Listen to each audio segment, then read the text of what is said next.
எதிர்கட்சியா இருக்கின்ற பொழுதும் நம்மை பற்றி விமர்சனம் செய்கிறார். எதிர்கட்சியில் விமர்சனம் செய்யறதுக்கு என்ன இருக்குது? எடப்பாடி பழனிசாமி இவரை அனுசரிக்கல. அவர் யார் உழைக்கிறாங்களோ அவரைத்தான் அனுசரிப்போம். வெட்டி பேச்சு பேசிட்டு இருக்கலாம், இடம் இல்ல, உழைக்கின்றவர்களுக்கு தான் இடம்.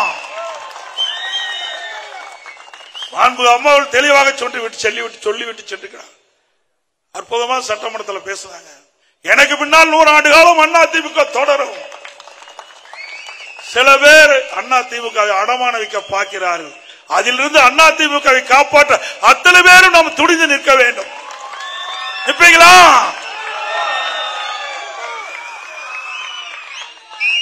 இப்பொழுதும் சொல்லுகிறேன், அனைத்து இந்திய அண்ணா திராவிட முன்னேற்ற கழகத்திற்கு எவர் ஒருவர் துரோகம் செஞ்சாலும் அவர் நடு ரோட்டிலே நிற்பார், விலாசம் இல்லாமல் போய்விடுவார்.